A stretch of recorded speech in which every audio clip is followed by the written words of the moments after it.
Kain po tayo. Siyempre, meron akong rice. Ang akin pong ulam ay ginataang galunggong with mustasa. Yan. And then, siyempre, may mangga tayo.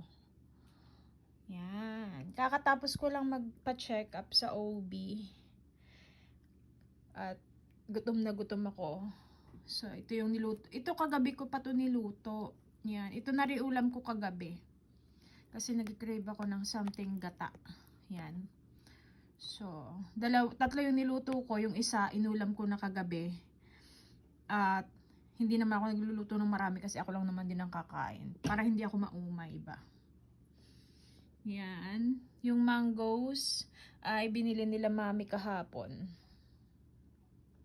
Ayan. Kain po tayo. Yummy.